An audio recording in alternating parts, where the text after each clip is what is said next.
Hello everybody and welcome to October's Connecting Knots live event.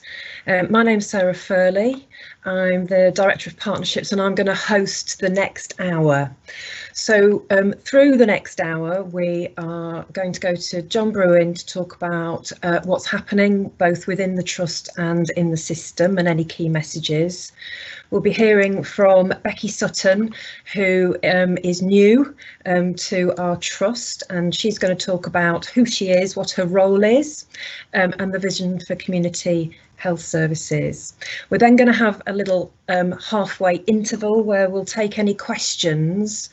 So please, if you have got any questions, just pop them in the questions bar and we'll pick them up halfway through. If we can't cover them all, we will pick them up after the meeting and put them on Connect. Then after that questions section, we'll go to Robert and Angela to talk about Black History Month, and then Tina that's going to pick up the transgender service. So that's our agenda for the next hour. So I'm now, without further ado, going to hand over to John Bruin, Chief Executive, to give us an update. Hi everybody, welcome to Connecting Knots. Thank you for taking the time to be with us today. Really looking forward to today's agenda. We've got some really exciting, interesting things to hear about, and I hope you equally find it a good session. I've got quite a lot to get through, and you'll have spotted there's quite a few things going on. There's a bit of a cute clue behind me as to one of the most important things, if you take away from today, is to take 10 to fill in the National Staff Survey. More of that in a second. The first thing that I'd like to say is to thank everybody for what they're doing. It's really important to acknowledge the challenges that everybody's having to face every day at the moment, 24/7 across the whole of the organisation. There are a lot of cliches around about unprecedented times and the new normal, but we are in a situation that few of us have encountered previously. And you'll also be more than aware of Nottingham itself and Nottinghamshire being in the national spotlight for some of the very high COVID rates we have currently, and having to adapt to the seemingly ever-changing rules of engagement and local lockdown measures. Equally, they've been in place, as we know, for quite some considerable time in Leicester. And so lots going on from that perspective, and we'll attempt to keep you as up to date as possible as things roll out over the coming days and weeks. First, though, more specifically today, to mention flu vaccination. More than ever this year, it's important that frontline staff get access to this. And you will need to book in for your vaccination, and details of all this are on Connect. And equally, if you have it elsewhere, either through GP practice or commercially, if you are paying for it, don't forget that you can reclaim this money from us.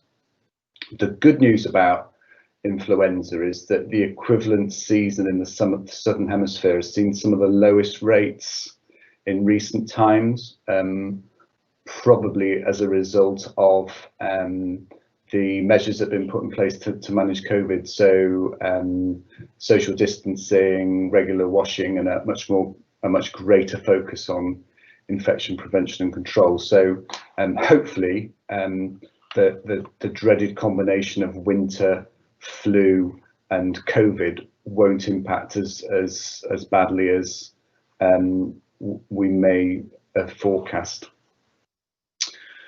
A note from our Director of Nursing, AHPs and Quality, Anne-Maria, who's on leave this week, just to re-emphasise our practice around COVID and concerns about whether staff need tests. This is a really important piece, and I have it written down so I don't get myself confused, let alone you. You'll be aware that we've got several outbreaks over the last couple of weeks in both staff and patients across the organisation. And we're specifically saying the following. So the moment a member of staff feels poorly, we ask them to go home and get tested, and they're poorly with the common symptoms of COVID. Do not return to work until you've had the results. And we are aware that there is sometimes a bit of a wait for some results to come back. If you test positive, you need to isolate for 10 days. If they're negative, you can return to work when you're well. This is the tricky bit. If you're positive and have at any point in the previous 3 days at work breached PPE guidance or not socially isolated whilst not wearing PPE, then the staff you've been in contact with must go home and self-isolate for 14 days. There's been a number of questions around why we're not able to do routine staff testing, where other organisations locally have been involved in that. Those trusts that are doing that are involved in a national study called Siren. So we're not doing that routine regular testing. And of course, if you're not sure, check the internet, talk to your managers, speak to the lines that we have open, supporting staff in this area. And so that's the specific thing about COVID testing. To add, there's also lots in the media currently, aren't there, about specific COVID vaccinations. We're anticipating that one of these may be available around about Christmas time, excuse me. But there are a number that are about to come into mass use, but the majority of the high volume ones probably won't be until the spring. We'll keep you updated on that, because not only is it going to be important that we avail it, the vaccine to our staff, but we'll be a really important provider of that vaccine across the county more broadly. So watch this space on the vaccine. I wanted to flag Recognition Week a couple of weeks ago. We had some really positive feedback about that, and it was a really good celebration of the fantastic things that staff and teams are doing again across the whole organisation. The executive team particularly enjoyed having some direct conversations with people that have been nominated by their peers around some of the fantastic work they've done. So again, that's a watch this space, because we're repeating this towards the end of the calendar year to link into some of the celebratory approach that hopefully we'll be able to have, albeit distance, during Christmas time. So take 10 staff survey. I know I bang on about this a lot. It's critically important that we know what your experience is working for Notts Healthcare. It takes 10 minutes. We're supporting you to do this during work time. I filled mine in. It took me 10 minutes. It's a relatively fail-safe online form. It is completely anonymous. Yes, there are number identifiers, but these are for the external company picker we use, that use to authenticate who's responded, so they don't keep sending people reminder emails. We get collated information that goes down to divisional and team level. So we have a sense where we might need to focus staff being able to access and complete it. It's a really important part of our feedback. And of course, there is free text as well, which we use every year to collate thematics. For example, our next contributor, Tracy, our staff and health and wellbeing lead, the development of that service was really driven by it being a probably one of the commonest pieces of feedback we got from the staff survey over the last couple of years.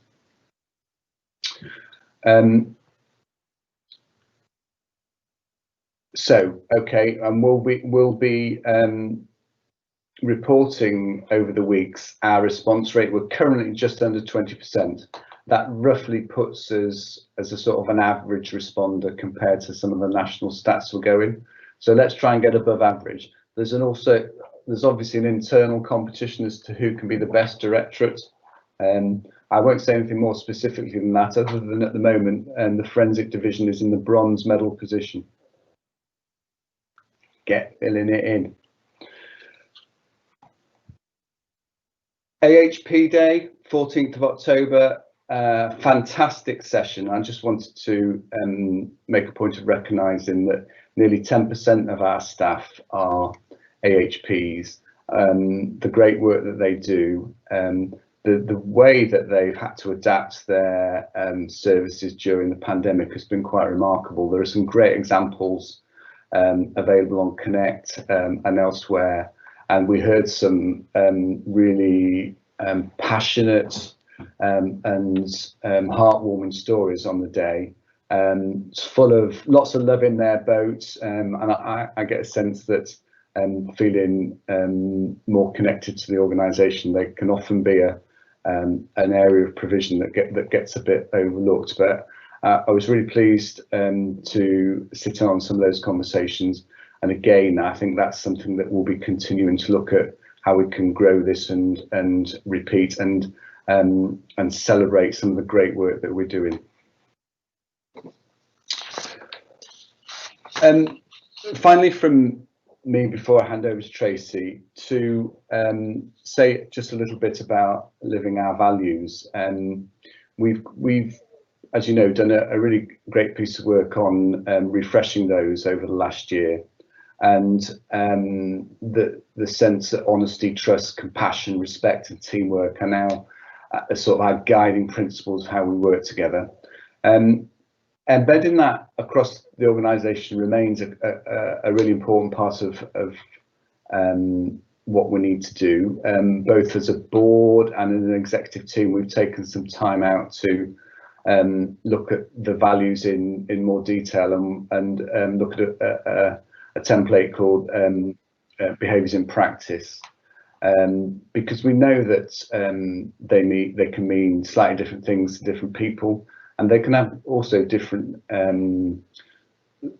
implications depending on the teams that you work in. So get involved in that work and send us your outputs, because I think it's really important that we can share that across the organisation, and it develops a sense of community and working together as one trust.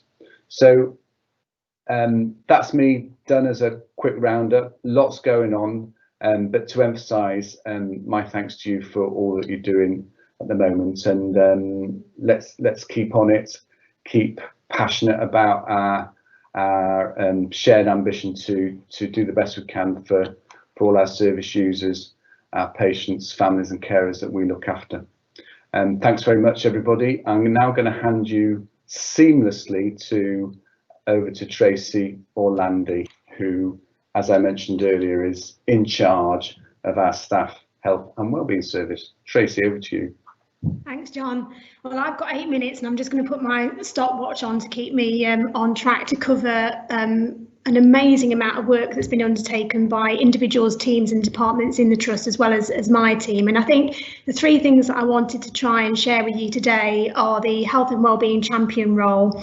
Yesterday was World Menopause Awareness Day, so I wanted to touch on that, and the ongoing support for COVID, which John has just mentioned. You know, who would have thought 6 months ago that we'd be gearing for, you know, a second wave and be where we are today? And we recognise people are tired and anxious for the future. So I just wanted to share that ongoing support that's available and how that's evolved as we've gone through this pandemic. So let's start with something that's not specifically COVID related, which is the Health and Wellbeing Champions. So if I could have the next slide, please. So when I joined the Trust, I was absolutely amazed at how many people we have as champions, whether that's mental health first aiders or recovery champions or health and wellbeing champion. What we've tried to do over the last few months in particular is take that role overall and say that you're all supporting agendas that are important to the Trust, and how can we harness that energy and enthusiasm and, you know, support that overarching communication strategy, knowing that actually the people that we listen to most in most circumstances are our colleagues and our team members. And this is really a plea to say that if you're listening today and you think that this is a role that you could fill, you know, you're enthusiastic, connected, enjoy talking about health and well-being and like to support people, then we still have capacity for people to join this role. And what we hope that will do is that you will tell us what you'd like the health and wellbeing framework and support services to look like, in addition to the staff survey, which I know that you're all completing, in particular the wellbeing components. So what are your interests, what are your needs, what are your likes, and how can we make sure that we're delivering that in an accessible way across, you know, the Trust that's so geographically challenged. And in return for that, we have a number of opportunities for people to gain formal qualifications as part of their professional development, whether that be stop smoking, formal qualification, walk leader, menopause peer support leader, which I'll talk about more in a moment. And there will be an application process for people to apply for those roles if they have a specific interest. So if you're interested in that role and you think that you would like to find out more, all you need to do is email the staff support service and we can invite you into a quarterly meeting where we'll provide you with updates and formalise that role for you. I'll wait for the comments box to come alive with people saying me, me, me.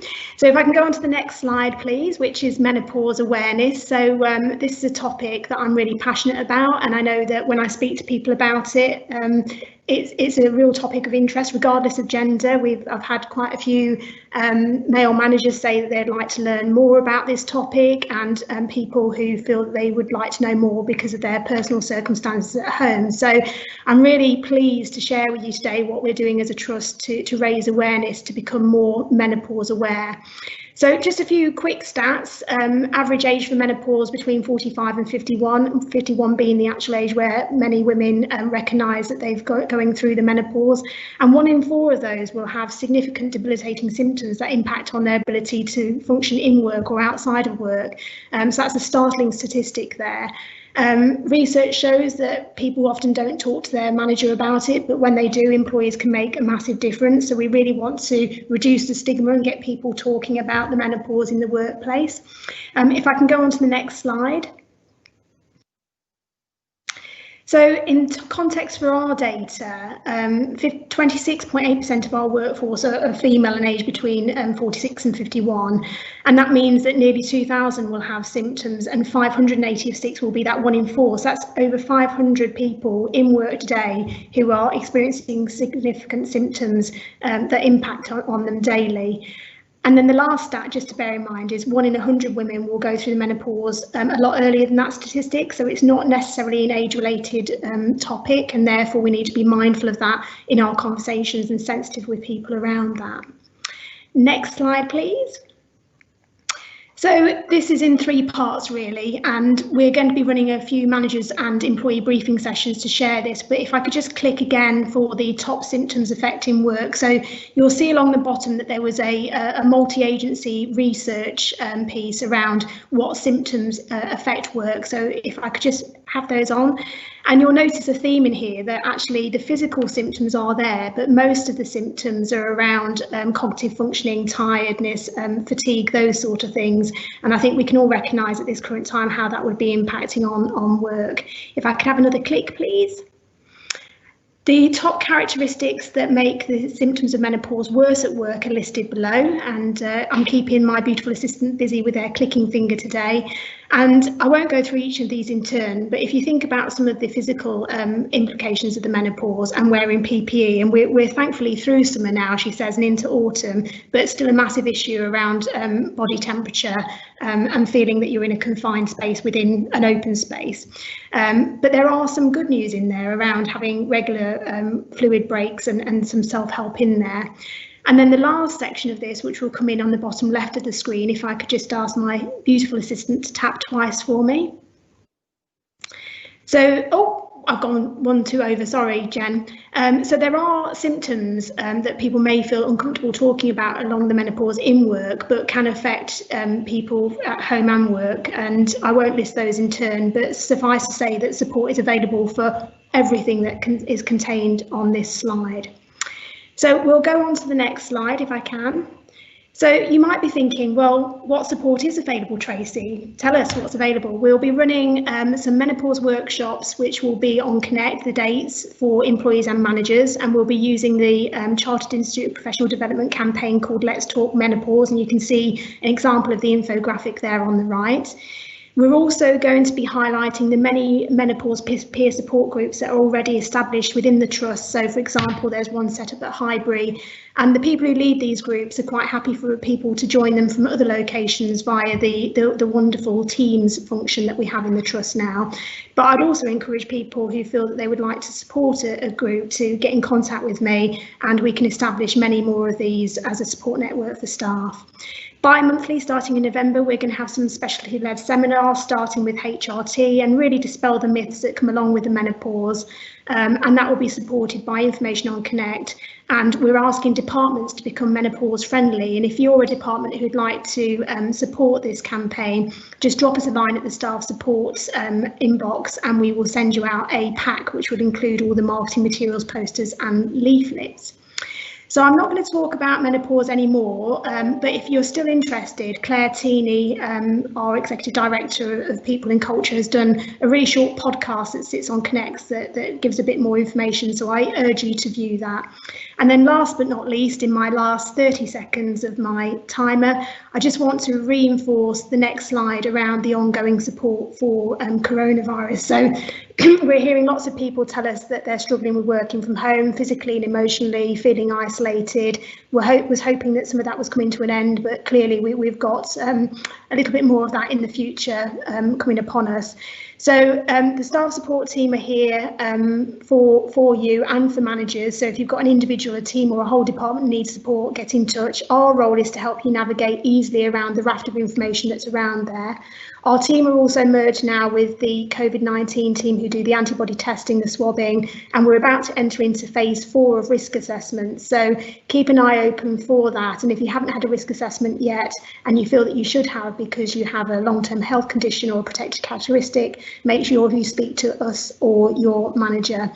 And then for many, I think COVID has made us think a little bit perhaps about our lifestyle choices, knowing things like obesity and smoking can impact on poorer health outcomes with COVID. So we've got some other health promotional activities that people can join as well. So with that in mind, I'm now going to hand over to Becky, and Becky and I have worked together in a couple of organisations in the past in Derbyshire, so I'm delighted that she's joined us here, and I'm looking forward to hearing a little bit more about her role. Becky. Thank you, Tracy. Thank you. So I've got 10 minutes to sort of introduce myself, and thank you for that intro. Yeah, me and Tracy seem to follow each other around in a couple of organisations. So I'm just going to spend the next 10 minutes telling you a little bit about me. You'll soon pick up that actually I quite like pictures and not lots of words, hence some of my slides, and I've only got a few to share with you. So the first thing I want to say is thank you. Thank you for the incredible welcome I've had to the organisation. I've been here just over 2 weeks, and I think I can say everyone I've met has been thoroughly welcoming, helpful, and encouraging about the role that I'm picking up from here. So I thought what was quite helpful is to tell you a little bit about me, where I come from, who I am, put a bit of a story to a name, and then just a little bit very briefly about my role, and a little bit at the end about where I see in community services going, albeit I'm not really sure yet. So 2 pictures on there. What about me? So the first one was taken not long after I started work. So I'm actually an audiologist by background. Started work before I'd even left school, actually, is I'd got my job. I was going to go and be a nurse, but this post came up and I thought, oh, that sounds quite good. No shifts, no working, and was quite interested in ears, so got myself into that. And really, I think it's true to say I'm a proper started my way at the bottom. It was an apprenticeship type of role that I started when I took up my career in Peterborough, which is where I come from. Slightly strange accent, but you'll get used to me.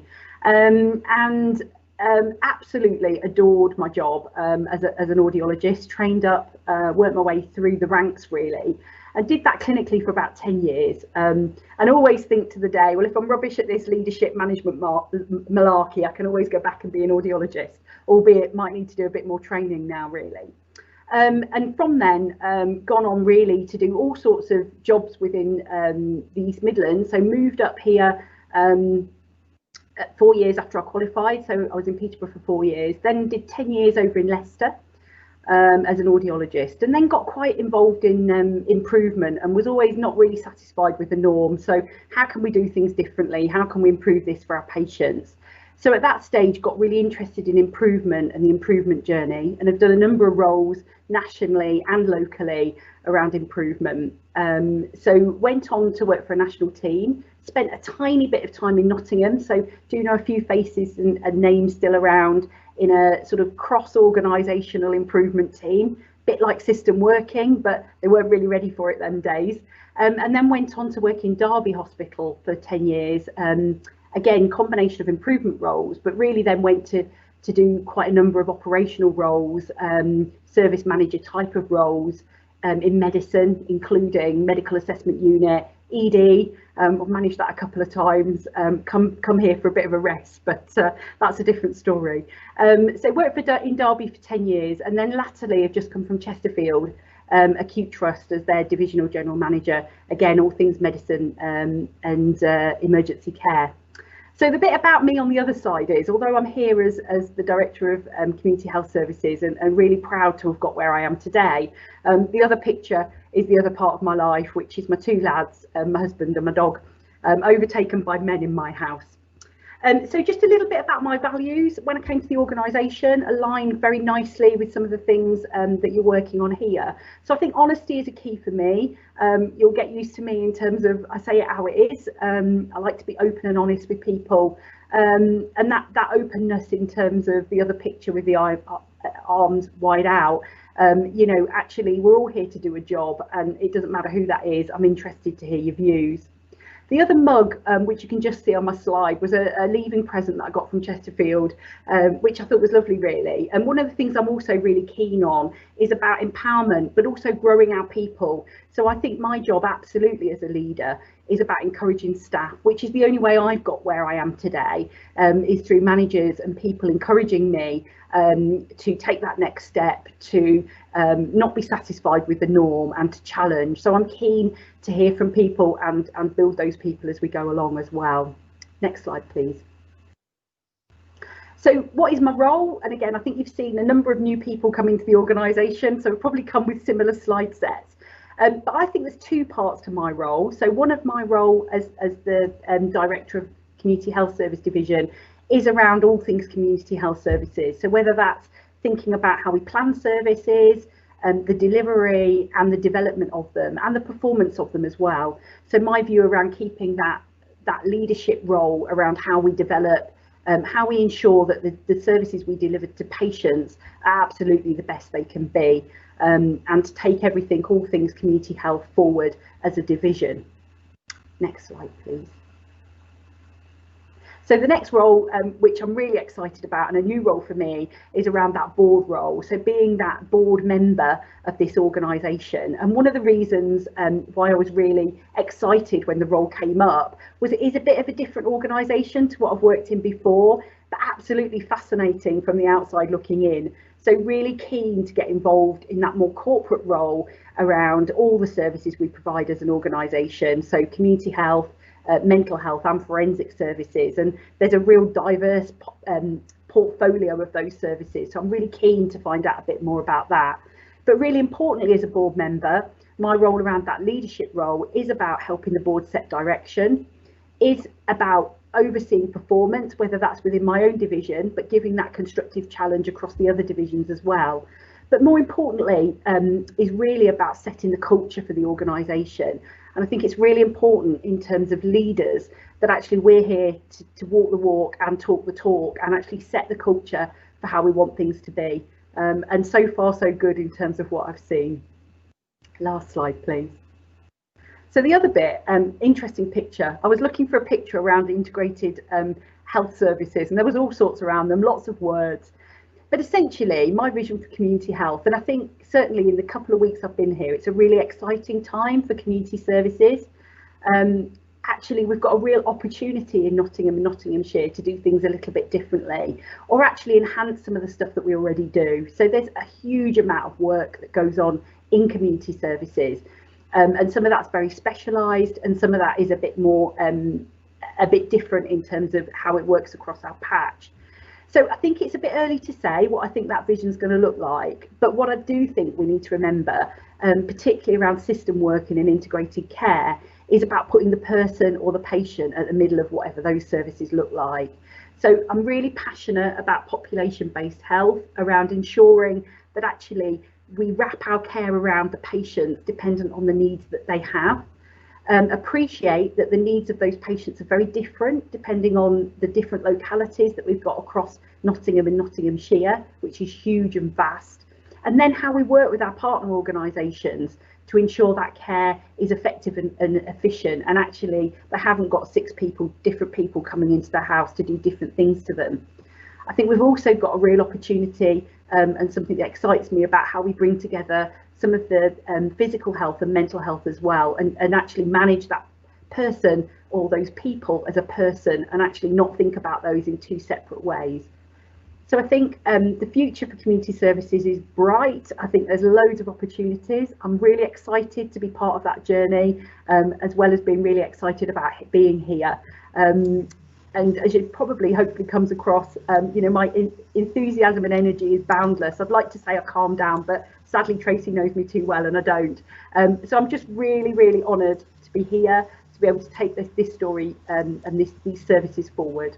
Thank you. I'm going to hand back to Sarah. Lovely, thank you, Becky. Thank you. So we've now just got about 10 minutes on some questions, and we've had a couple of questions that came in before we started the event, and a question that's come in during the event. So the first question I'm going to take actually came in before the event, and I'm just going to read it to you. I'm going to answer it, and I'm then going to hand over to John as well for his views. So the question is, with COVID and the trust downsizing by closing some locations, this is pushing more staff into working from home. Do you think this move might contribute to antagonism in the trust, with bases spread and people seeing less of each other? Are we in danger of losing those personal relationships that enable us to work better? If you do feel like that, how do we overcome those issues? So that's the question. I think that everyone's COVID experience has been different, and I don't think one size is going to fit all. I've experienced meetings actually where working from home, relying on MS Teams, has actually meant that we've got a greater attendance at meetings, not less attendance, and I think that helps build relationships, helps build teams, and perhaps this live event is one such example. However, one size doesn't fit all, and MS Teams doesn't work for everything, and I certainly think that we've got to work at our relationships. And I think for some people working remotely, whether that has been caused by COVID or whether they were working remotely before, people can feel isolated, staff can feel isolated, and certainly Tracy has talked about support for both staff and teams. And for me, there's nothing like perhaps walking up a corridor or bumping into somebody in a kitchen where you can have a very, you know, you might talk business, you might just pass the time of day about what's going on in your life, and I do think we need to work at that, even if that is picking up a phone or dialing in MS Teams and just checking in with each other. So to answer that question, I don't think it is going to force us to lose personal relationships, but I do think we're going to have to work hard at maintaining them. John, if I come to you, is there anything else you'd like to add to that question? Thanks, Sarah. Probably not really. I think you've covered it as much as I would answer. I think it's a really good question. And yes, in the current climate, we are looking towards, aren't we, through the forecasts of possibly there being further restrictions and constraints across the county. And this is going to be with us for some time. And I think there will be a continued emphasis on, where possible, working from home. And as you say, yes, it does, I think, put a real challenge into spur us on to making sure that we can continue to maintain those personal and professional relationships. And we have to find different ways to do it, and to identify and support people that might find that particularly a struggle. We're all different. People who know me know I'm not a big fan of working from home personally. I'm not really good at it. I get distracted. If I'm in my office, I can do what's in front of me, and I don't wander off too much and chat to people. I do like chatting to people, and passing the time of day and being interested in people's lives is a really important part of working, isn't it? And being together and working with each other. So I think, in summary, yes, it's a risk we have to watch out for, and it should spur us on to make sure that we do look after all our people as best we can. Thanks. Thanks, John. And while we've just been answering that question, there's actually another linked question that has come in anonymously. So I'm just going to read that one out as well. Where we do not have enough space to enable everyone to work from the office, it will be helpful to be able to document their base as home for the purpose of e-expenses. The current need to have a Notts healthcare base disadvantages some staff. So that's the question. I think we've actually had this question before, so it's really clearly very on top of people's agenda.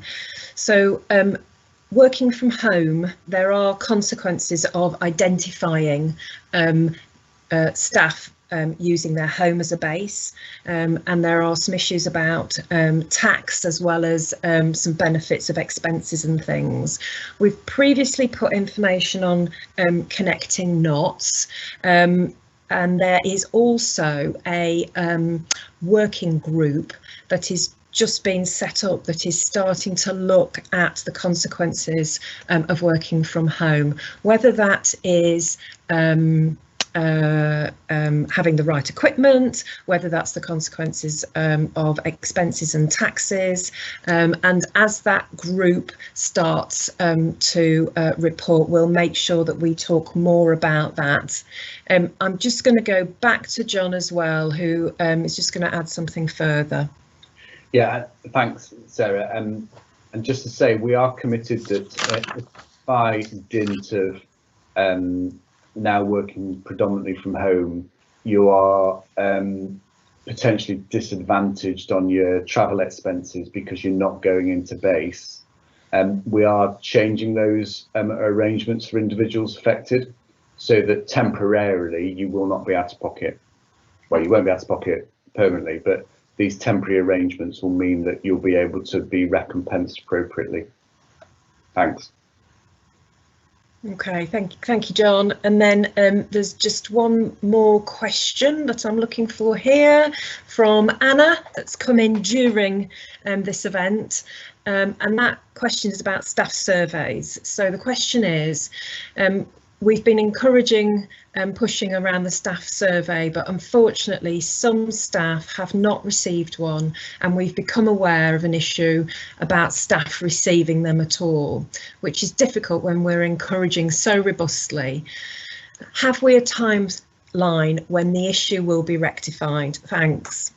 So just to answer that question, this morning, reminders for all have actually been about the survey have been emailed out. If you haven't received an email, it will have come titled Staff Survey 2020.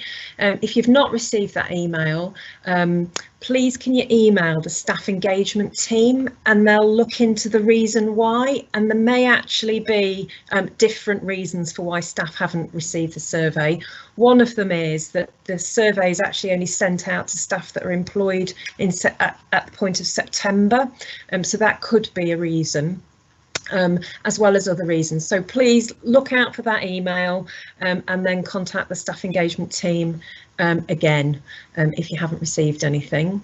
And also linked to that staff survey question, there was a question about have we completed that staff survey. I'm going to sit here and say yes, I have completed that staff survey, and the question was also linked to what's the benefits of completing that. So and I think John talked that through in his update. So that feedback is really important to us as teams, us as divisions, and us as a trust, and it is used at every level of our organisation to identify what's really important, what's working well, and what needs correcting. And then just looking. There's a question here from Jeffrey, which I think is going to be our last question. Just want to check, do non-patient facing staff need to get their flu jab from outside the trust, or is it just that those staff can get a jab from the trust a bit later on in the season? Becky, if I come to you, would you be happy to answer that question? Yeah, that's fine. So I think if I get this right, and I'm sure somebody will tell me if not, that actually there will be an opportunity for non-patient facing staff to get their flu jab a little bit later. We're just focusing on the patient facing to begin with. However, I think my understanding is if people would like to go and get their jab from a chemist or a different provider, then there's a way of redeeming that cost back as well. So really, yes, we will come to you. It may take a little bit longer because of the amount of vaccines that we're getting through. And if you didn't want to wait that little bit longer, you can get it yourself and claim that back, if that's right. Thank you. Lovely, thank you, Becky. Thank you. So I'm going to move us back into the agenda. So I'm going to hand over to Robert, who's going to talk through Black History Month. Thank you. Thank you, Sarah. Yes, as Sarah said, my name is Robert Mook and I'm the head of quality surveillance, but I'm also the co-chair for the Race, Religion and Belief Steering Group. So I am delighted to be able to kind of introduce the Black History Month for our trust this year. And we're going to do this in two parts. So I'm myself going to provide some facts around what Black History Month is all about, and then my colleague Angela will give us an oversight of what to expect for this year's celebration. So even now I'm being asked, why are we celebrating Black History Month? Why not Mancunian history or Yorkshire history? And although I can't provide an answer for those questions, what I can do is give an overview of why we celebrate Black history. So when did it first start? Well, believe it or not, celebrating Black history started nearly a century ago in the US, starting in 1926. It became officially known as Black History Month in 1970, following the work that was carried out by Dr. Martin Luther King. In UK, however, it started back in October 1987, so that was nearly 33 years ago, by a Ghanaian analyst named Akiaba Adisebo, and he was working for the Greater London Council at the time, and he did some work across America and he brought this over to the UK. So why did we celebrate it? Well, Black History Month is it's an annual celebration. It's there to celebrate the contribution made by the generations of African and Caribbeans coming over to the UK. And I think it's fair to say they helped shape the British nation as it is today and some of the cultural life. So for me, it's about three things. It's there to educate, it's there to challenge racism, and it's there to celebrate. So growing up as a young Black person in the 70s and early 80s, I was taught some great history around William the Conqueror, Henry VIII, and Charles Dickens. However, some of the impact that Black people had on our society wasn't there. So there was nothing about the pioneering work that was done by Mary Seacole. There was nothing about great Black inventors such as Garrett Morgan, who invented the traffic light system, which is used across the world today, saving people's lives and keeping our roads safe. So challenging racism. Well, I think, you know, the recent events with the Black Lives Matter makes it quite clear that we need to educate people for them to understand what racism is.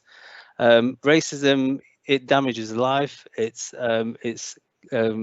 You know, we talk about Black Lives Matter, but the impact that racism have on Black lives is really fundamental. And it's really critical that we get education in place to make sure people understand what racism looks like.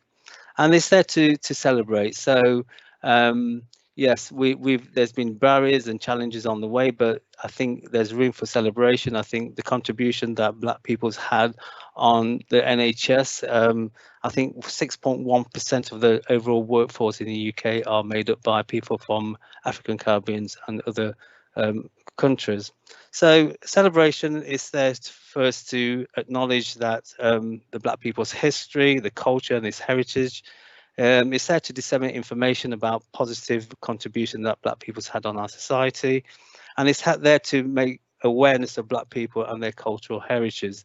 So I have got a lot of information around that, which I can share on the chat later on. But I'm just going to hand over to Angela, who's going to give you an overview of what to expect this year. Thank you, Angela.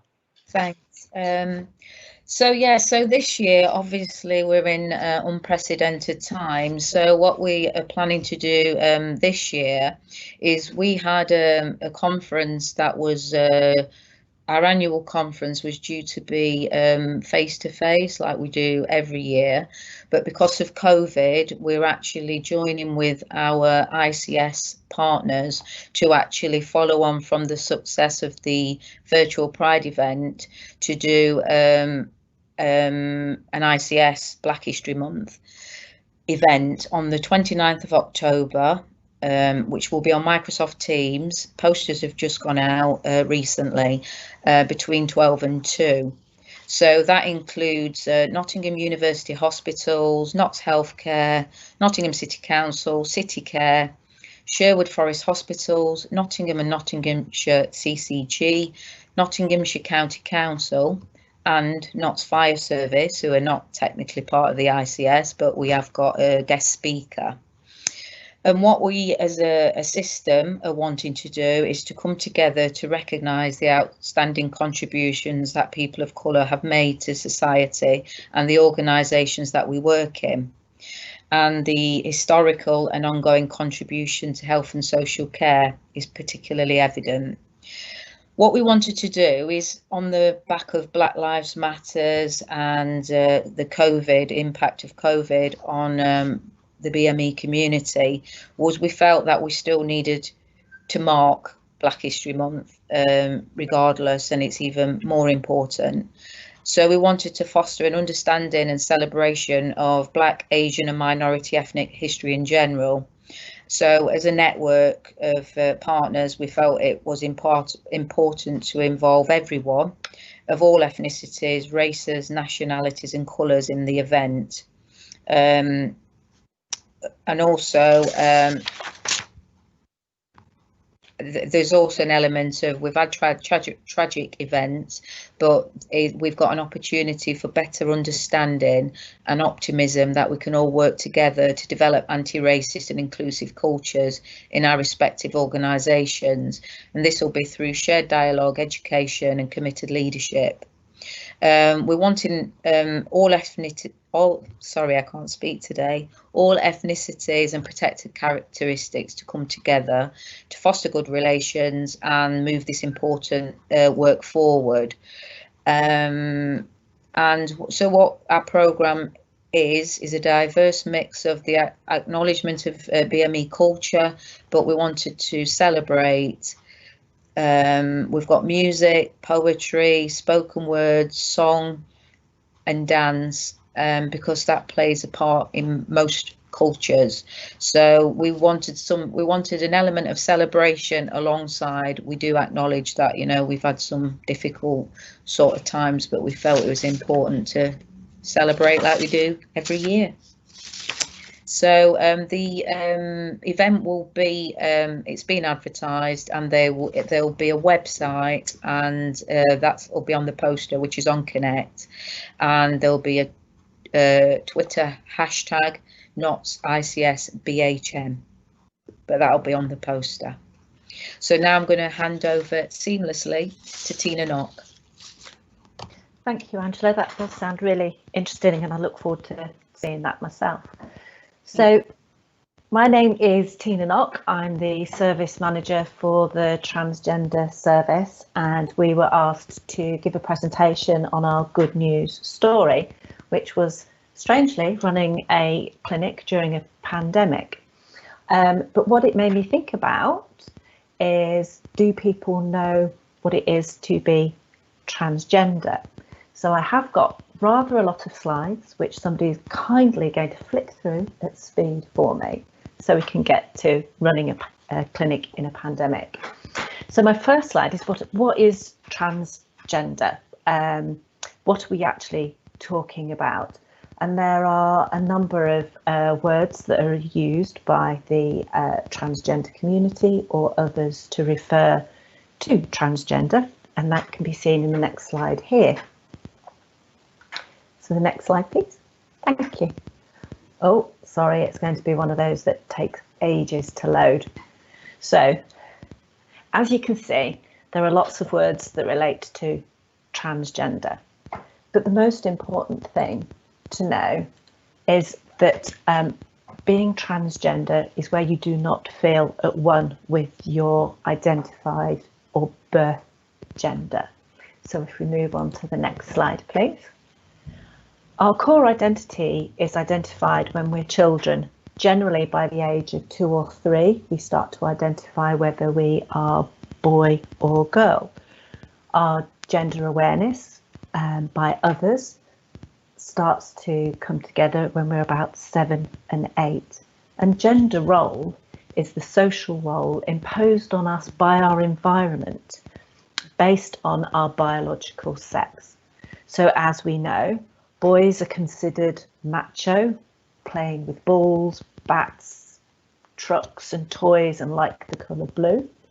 Girls are supposed to be caring, like the colour pink, have dresses and dolls, but that isn't always the case for everybody, and isn't always the case for those of us that are not transgender. So next slide, please. So sex. Sex is the term that actually defines whether we are born male or female, and we identify between those by our chromosomes.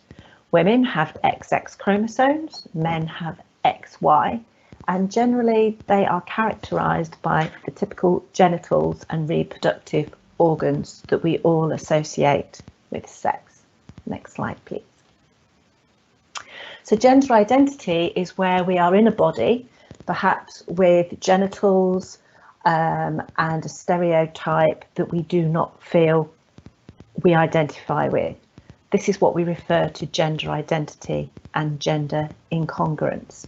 Generally, we believe that generally it's said that there is male, female and other, but life is more complex than that. Next slide. Next slide, please. Thank you. So a person whose gender identity does not correspond with their sex assigned at birth and based on those sexual characteristics are referred to as transgender. When gender identity does not correspond, it's called transgender. But when it does correspond, so when you identify with the birth sex, the biological sex you were born with, that's called cisgender. Next slide, please. There are a number of terms that are used within the world that we work in the clinic. Transgender male is where somebody has been assigned female at birth but identifies as male. Trans female is where somebody was assigned male at birth but identifies as female. But also we have non-binary, and this is where people who do not identify themselves as a man or a woman. Gender fluid is fluidity of the gender from male to female or female to male to others. And trans is the most inclusive umbrella term we have that refers to people with non-conforming gender identities. And as you will see at the bottom, there is the male, the female, and non-binary. And a person who's non-binary can be anywhere between that scale. Next slide, please. So that's a little quick, very quick run through of transgender. But we were asked to speak about running a clinic during the pandemic. So to give you a bit of background, our clinical lead started in January. I started with the trust in February, and then COVID occurred in March. So that had quite an impact on our clinic. Our patients are nationally from all over the country, so literally from Land's End to John O'Groats. And we have a national waiting list that is a problem across the whole country, which is over 3 years. And our clinic has paper-based records and systems. Next slide, please. So the numbers slide, there's always a numbers slide. So our clinic is one of 7 in England that are focused on transgender healthcare. We have an active caseload of over 1,500 patients that are seen between 3 and 4 times a year as part of their pathway. We have over 2,500 patients waiting to be seen, and our clinic waiting time from referral to first appointment is approximately 37 months, which is an extraordinarily long time, but I have to say better than other clinics in the country. And we are working really hard on a number of projects to reduce that waiting time. Our clinic worked 5 days a week and was face-to-face prior to COVID. And referrals were increasing every month, year on year. Next slide, please. So COVID began in late February, early March, and we developed a plan, an outline plan. We could see what was beginning to happen across the country, and being a national service, we knew that that would affect us. So from the 16th of March, we ceased doing face-to-face contact and moved to telephone, and then in early April, moved to video consultation. Next slide, please. So the positive slide. Video consultation was adopted by all of our clinicians, even those who are very tech shy. We have some clinicians who they feel it's quite an achievement if they can get onto Teams, but they welcomed video consultation. Our team approach was to ensure patients were not adversely affected by COVID and what was happening nationally.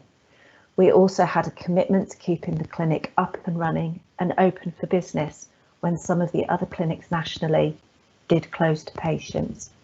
And we have had really positive feedback from the patients about how important it was for them to still be seen by a clinician. They are a very socially isolated group, and it was really important that clinicians were still working with patients at that time. The majority of our patients loved using video consultation, and it did have advantages for them. Next slide, please. So, strangely, it reduced our DNA rate because we were ringing patients at short notice to confirm that we were still going to see them and how we wanted to see them. Activity remained at the same high level as the previous year, despite the loss of one clinician through redeployment. And everybody, both on the clinical and non-clinical side, pulled together. A nice positive outcome was also that the communication between us and commissioners in London improved. But with every positive, there is always a negative. And we do have a slide about that. So our challenges were, we didn't have sufficient laptops, which caused a wee delay. We actually had challenge from other clinics across the country about the ability to use video consultation and its appropriateness. And it did take quite a while for us to get into a system of managing remote clinics when we weren't electronically based. We'll skip on to the next slide. So the outcome, because of the work that we did in our clinic, we were asked to provide input into the change in the service specification that allowed video consultation facilitation. We were also asked to speak at a national programme board about our experience and feedback from our patients. The programme board were very keen to hear what our patients thought. And our clinic has become very much seen as a can-do clinic, who jumps at innovation, who prioritises patient care and access to treatment, which we all felt was really important. It was very much about putting our patient first. I have plenty of slides and far too many, but the most important thing was the feedback that we got from our patients. We undertook an evaluation project that fed back the view of 100 patients and 200 clinical contacts. Remote consultation and video consultation will remain with our clinic. It won't be everything, we will still offer face-to-face, but it does make a difference. Next slide, please. So now it's given us greater opportunities and options for us and our patients. It's allowed us to reduce the travel risk for patients coming from across the country, and the majority of our patients do like the medium. We will need to undertake longer term evaluation and evidence, but it has changed patient experience and access. And the one thing it definitely has taught us is that we need to move to EPR and have suitable clinical records available electronically as soon as possible. So I will stop there because I'm mindful that I am overrunning, but would encourage anybody to embrace video consultation. It makes a real difference for our patients. And although it doesn't save us time as a clinic, it keeps that important contact during a time when we have a national pandemic and people are feeling isolated and often very frightened. Thank you.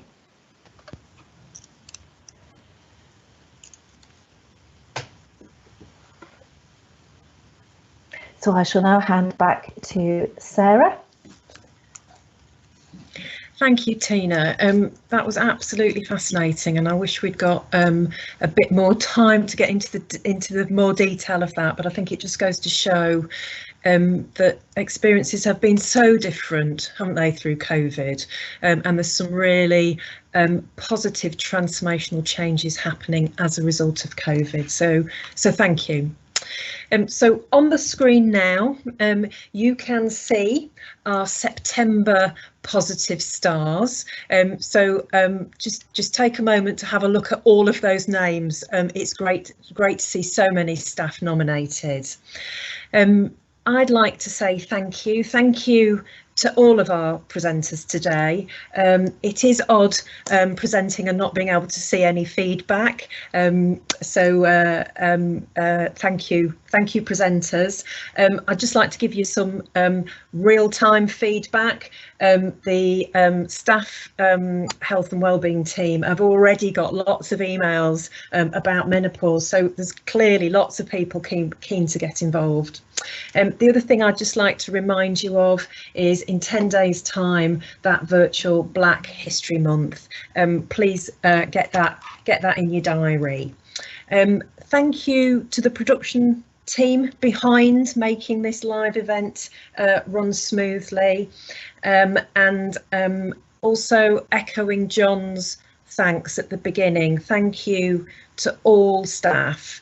It is a tough time at the moment, so thank you for your hard work.